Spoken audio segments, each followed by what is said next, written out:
Good morning from Singapore. I hope you enjoyed our previous videos because we've got another exciting day ahead.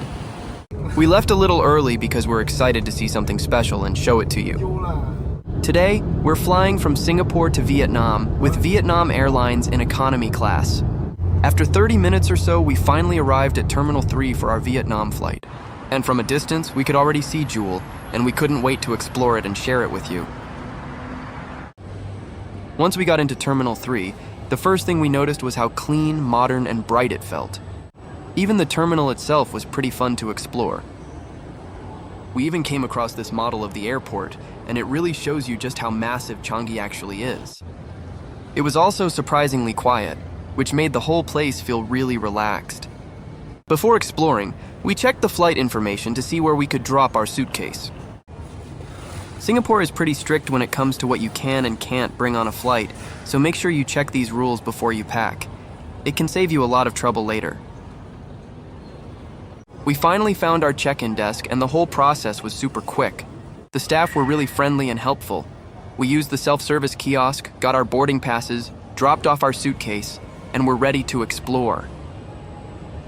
And even before leaving the terminal, there were so many cafes, restaurants, and shops to look around. You could easily spend hours here. But our next stop was Jewel. There's a direct walkway from Terminal 3, or you can even take the train if you prefer. So what exactly is Jewel? Well, this huge complex opened in 2019 and was designed to bring nature, shopping, and entertainment together in one place. It's home to more than 280 shops and restaurants, so there's plenty to explore. But the real centerpiece is the Rain Vortex, a spectacular 40-meter indoor waterfall. Surrounding it is the forest valley, filled with thousands of trees and plants. So yes, this is technically part of an airport, but honestly, it feels like a destination all on its own. And then we started walking towards the center, and you could slowly see the waterfall getting bigger and bigger. Jewel's Forest Valley has more than 2,000 trees and palms across the complex, with over 100,000 shrubs and more than 120 plant species. The waterfall runs down 7 stories, and around it you've got different levels with shops, restaurants, gardens, and attractions.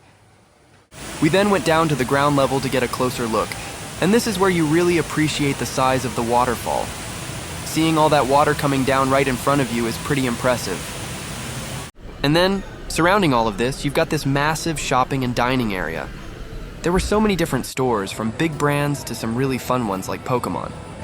Every time we turned a corner, there was something else to look at, so we ended up filming way more than we expected. We're actually putting together a separate video just for Jewel, where we'll show you much more of what this place has to offer. After wandering around, we headed downstairs to grab some lunch. And the first thing we saw was an IMAX cinema, right inside the airport. I also wasn't expecting to find a cake shop like this inside a food court. And there was even a fresh juice bar, with all these fresh fruits ready to go. And what's really cool is that you can still see the waterfall from down here, all the way from the roof. The food court was huge, with so many options to choose from. For lunch, we decided to try Aburi Ien, a Japanese restaurant here at Jewel. I went for the fried chicken rice bento, which came with a salad, miso soup, seaweed, and a little dessert. We also brought along a coconut drink that we'd picked up earlier. My wife went for the Wagyu bento, and both meals looked absolutely delicious.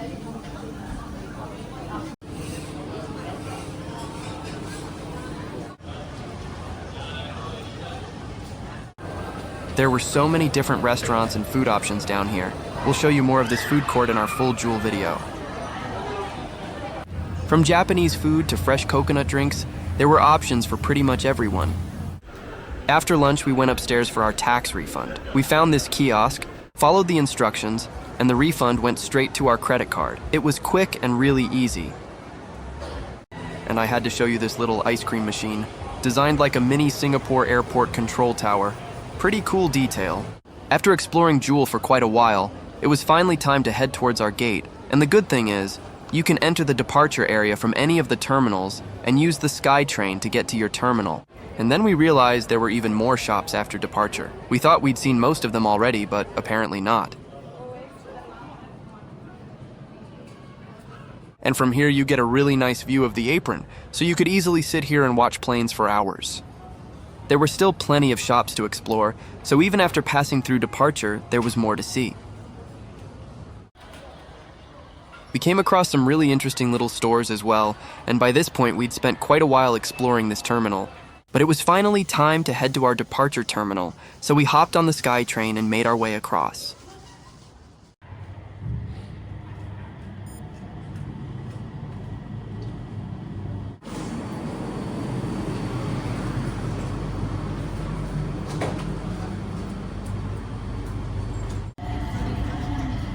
The train ride was really quick, and it was actually a pretty easy way to move between the terminals.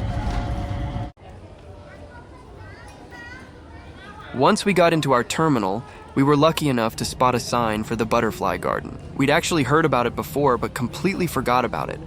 So we were really happy we found it, and the whole place felt incredibly peaceful. There are over 1,000 tropical butterflies here, flying around this little rainforest, so just take your time and enjoy the atmosphere.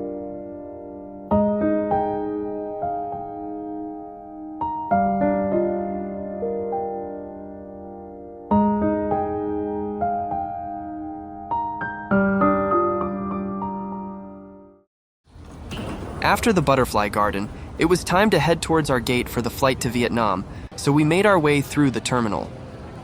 We thought Jewel in the main airport area had a lot of shops, but this terminal was huge too, with so many impressive shops, restaurants, and places to explore.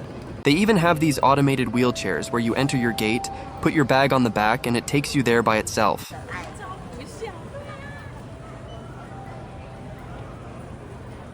I've been to quite a few airports, but Changi is definitely one of my favorites. It's huge and spacious, with impressive shops, restaurants, and plenty of things to keep you entertained, like the cinema.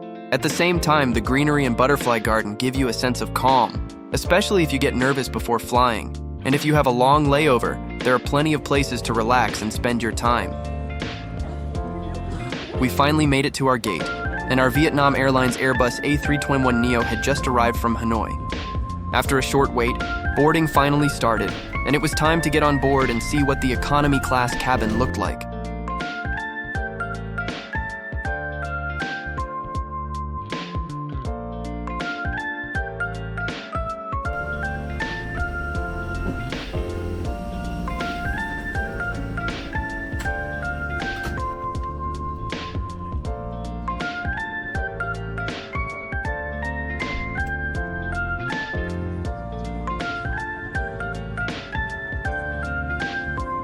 The seats were pretty standard for economy, but they felt comfortable, and the legroom was actually quite good for this flight. Once I settled in, there wasn't any seatback entertainment, but you could connect to the Wi-Fi, scan a QR code, and stream a few movies. Before takeoff, they also handed each passenger a refreshing wipe. Our flight from Singapore to Hanoi was around 2,217 kilometers, with a flight time of roughly 3.5 hours. After a short wait, we pushed back and started making our way towards the runway. In front of you, hand luggage must not obstruct the aisle or the emergency exits. Only with your message secure should you assist your or fellow passengers.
Once we reached cruising altitude, the cabin crew started coming around with the meal service. For the meal, we were served chicken noodles, which actually looked and tasted pretty good. It came with a warm bread roll and butter, plastic cutlery, a refreshing wipe, and even a little toothpick. For dessert, we got a banana, which was quite simple, but still a nice little addition to the meal. Overall, I thought the food was pretty good for an economy class flight. It was interesting that soft drinks like Coca-Cola weren't offered on this flight. However, they did serve tea with lemon, which I thought was a really nice touch and gave the service a little local feel.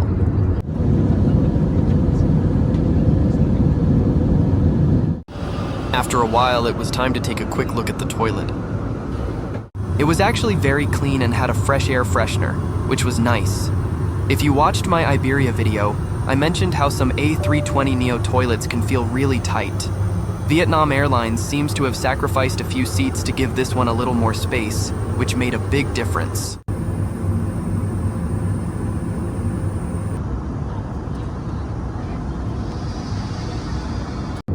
A few hours later, we started our descent towards Hanoi. And just like that, we were almost in Hanoi.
Overall, I was really happy with the flight. The seats were comfortable, the cabin crew were friendly, and everything was clean and well looked after. The main downside was the lack of proper entertainment, although the Wi-Fi was fast and easy to use. The food was good, but drink options were limited. For a 3-hour flight though, it was a solid experience, and I really can't complain. After leaving the airport, we took a ride to our hotel, which took around 40 minutes, and this is where our Vietnam adventure really began. So make sure to subscribe for the upcoming videos from Phu Quoc, Halong Bay, and more. When we first planned our trip, we had no idea where to go either. So if you're in the same situation, hopefully our videos can help you plan your Vietnam adventure too.